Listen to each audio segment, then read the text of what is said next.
ele te revelou algo sobre alguma experiência com extraterrestre, algo nesse sentido, que hoje é muito comentado sobre, né?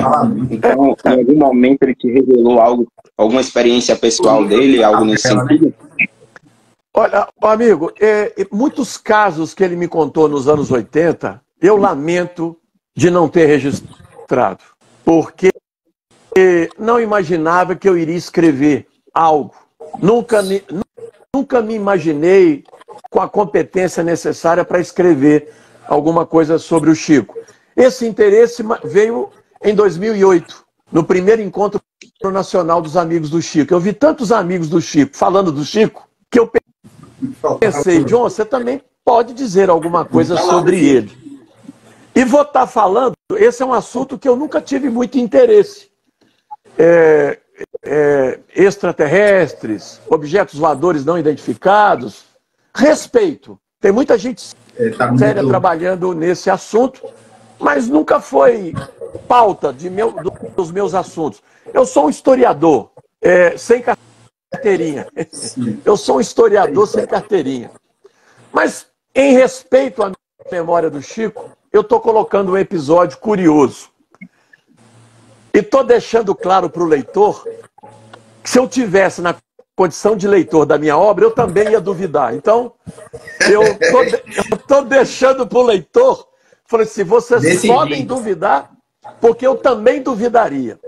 Mas eu não me lembro exatamente o ano, mas estou colocando numa das histórias do terceiro livro, que nós estávamos no período antes do Natal, na casa de Dona Cidália, reunidos ali, já amigo do Chico, eu acho que isso foi 83, 84, não saberia dizer. Estávamos ali conversando, e o assunto não era esse, não era. Estávamos conversando sobre bagatelas. E quando tinha só amigos, o Chico era muito espontâneo. Se tivesse alguém gravando, filmando, na época mais difícil, mas filmando ou entrevistando, o Chico virava outro. Já incorporava o Chico. Era outro. Porque na vida... As responsabilidades também, né? O Chico dizia que na vida dele ele tinha medo de duas coisas. Qual? Obsessor e jornalista. Que é porque ele passou muito perrengue com jornalista marrom, né? Não sério, né? Porque tem muito jornalista sério. Então, estávamos ali sentados. De repente, meus amigos, ele faz o seguinte comentário. Gente, o que vocês acham? Eu não sei se ele falou Estrela de Belém ou se ele falou Estrela d'Alva. O que vocês acham daquela estrela acompanhar o nascimento de Jesus? Pergunta inusitada, inesperada. Do nada. Nos entreolhamos, quem estava lá, eu não me lembro, mas ficamos calados, porque eu também nem tinha o que dizer nada.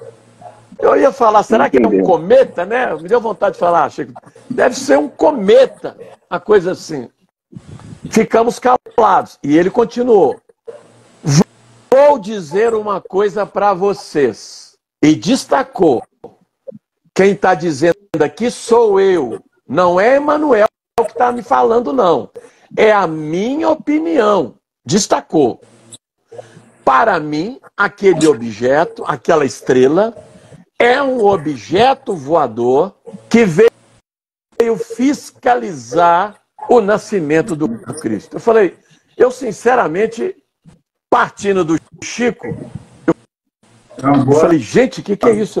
Eu nunca tinha pensado na tese. Se fosse uma outra pessoa, eu acho que eu internaria na hora, sabe? Naquela época, sabe? Realmente naquela época. Bom linha de raciocínio aí. Mas não parou por aí. Nós ficamos boquiabertos. Porque ele dizendo, não, aquilo é uma nave, é um objeto. E que estava fiscalizando o nascimento do Cristo. Vou dizer mais. Por isso que eu estou dizendo aos leitores, quando lê a terceira, vocês têm toda a liberdade de duvidar, porque eu também duvidaria. vou dizer mais. Para mim, os 3 reis magos eram tripulantes desse objeto que se vestiram e se apresentaram com a indumentária da época para fiscalizar em loco, pessoalmente, as condições que o Cristo teria nascido.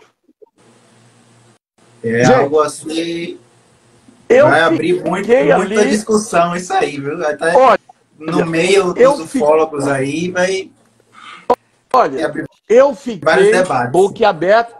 Eu tenho um amigo que é estudioso da ufologia, o Geraldo Lemos Neto, e foi a primeira pessoa que eu falei do caso, que mandei para ele, e ele vibrou, né, porque ele gosta de casos ligados à ufologia.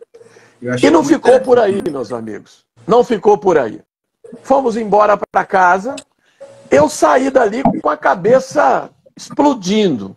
Porque eu sempre fui muito curioso em diferentes assuntos. E tentando interpretar, entender aquela fala do Chico. Dias depois, um sobrinho neto do Chico me liga. E a pedido do Chico. E ele me disse assim, ó, o tio Chico pediu para você ler a obra Operação Cavalo de Troia, volume 1, do escritor J.J. Benítez. Não sei se vocês conhecem a série. Não, vou anotar aqui. A série, ela já existem 9 edições dessa série aqui no Brasil, pela editora Mercúrio, e eu imediatamente adquiri meu primeiro exemplar, que é o primeiro que eu indico. Volume 1. Operação Cavalo de Troia, J.J. Benítez, um escritor espanhol. E quando eu li o livro, eu fiquei, confesso a vocês, entra no campo da ficção científica, o livro. Mas eu fiquei impressionado com a obra. Eu sou estudioso da doutrina há 43 anos e a obra é doutrinariamente segura. Então, e aí o Benítez veio visitar o Brasil no BH, esteve em Belo Horizonte, a convite da editora Mercúrio, porque foi um sucesso estrondoso. E por isso que eu acho que 9 volumes ficaram bem apelativos, bem comerciais, sabe assim? Perdeu a... Eu acho que vai até... Perdeu a essência. Perdeu. Para mim, perdeu. Mas quem for interessado, do primeiro volume, você vai encontrar no sebo, valores aí 10, 15 reais, barato. Sim. Mas eu fiquei impressionado, porque o que ele estava me dizendo foi registrado também pelo escritor J.J. Benítez.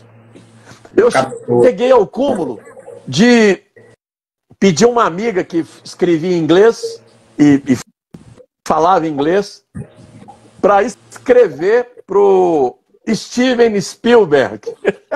O Steven Spielberg para produzir uma obra sobre o Cristo com tecnologia. Porque... Em relação a vidas extraterrestres. Não, a viagem do tempo. Porque o livro do Benítez é para falar de um objeto, que não temos tecnologia para isso ainda, que retrocede no tempo. E no tempo do Cristo. Então, você imagina nos dias de hoje, produzindo um filme sobre o Cristo, com as tecnologias atuais, e retrocedendo no tempo, numa viagem do tempo? Nossa! Mas o Steven Spielberg não me deu a mínima confiança. Vamos ver se os